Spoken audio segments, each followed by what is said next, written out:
Has your game session ever felt like it sucked? Have you ever had days where you didn't feel up for D&D? Where gaming together with friends sounded just like too much work?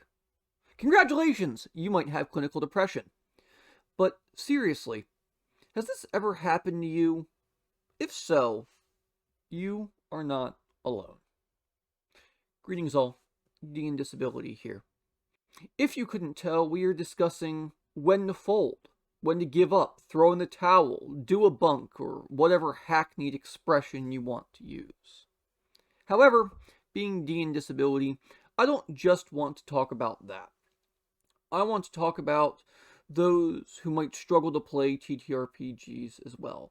Those of us who struggle due to illness, cognitive or physical disabilities, often have these feelings. Disability is a spectrum. Some, like me, pass for sighted easily. Others can't even see daylight. Most cases of autism are mild, but some leave the adult with the mental capacity of a young child. So, that begs the question, doesn't it? The solution seems obvious. Some people just can't play TTRPGs. I'm here to say that that's a poor line of reasoning. Let's start with the physical side. Physical disabilities are relatively easy to compensate for. They are often accepted easily at the table. People can sometimes see what the problem is, and even if they can't, they can at least rationalize the problem clearly. If you have back pain due to 2 herniated discs, your pain or discomfort might be noticeable. It might be evident, and your players might be able to at least empathize with that. Even if they don't necessarily see the problem, they certainly might see the end result. Physical disabilities are tiring. Most disabilities are. If you find yourself unable to make rolls, read sheets, or are simply overwhelmed by the game, it's okay.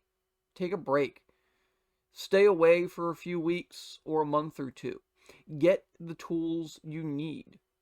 Amazon sells large print dice. Dice rollers make dice both free and accessible at the click of a button.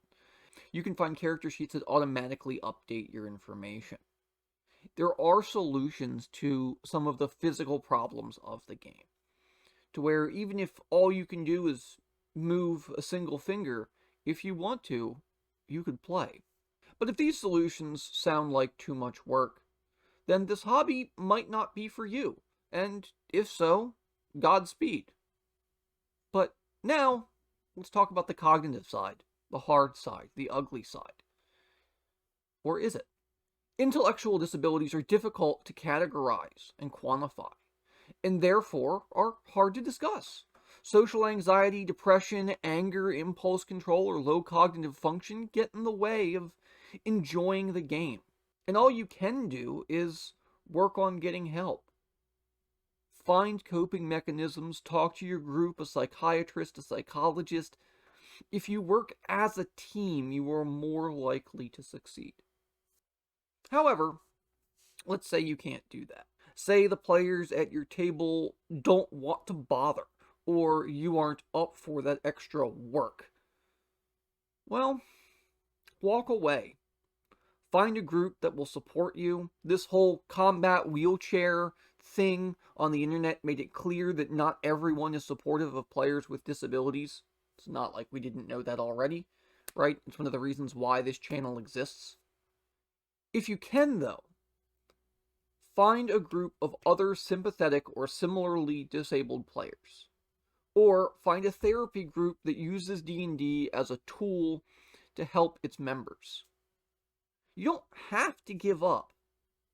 But if you do, if you still feel the need to, if this is too much, that's okay too. The game, your friends, and the hobby, right, as a whole, will probably be there for you if you choose to return, if you want to return. But I will say, don't take too long, right? We don't live forever, you know? And if you find that your cognitive dysfunction, or say you have a sibling with lower cognitive dysfunction, that comment about the intelligence of a small child, well, and you think they can't play D&D, well, I'd like to point out folks like the Dungeon Minister have had their single digits child playing D&D before, right? I fully believe somebody with the cognitive ability of a 6 or 7-year-old can play this game if they want to, if they have the desire to, if they're interested in it. So I would say give them the option, but make sure that you find a group that is sympathetic, or that they find a group that is sympathetic, or at least willing to work within those boundaries. Certainly, not every disability is welcome at every table. Certainly, not every ability level, right, is welcome at every table. But hopefully, with the internet being the vast ocean of resources that it is, you can find something that works for you. Find a group that works for you. All right, friends. Carpe diem. Happy gaming.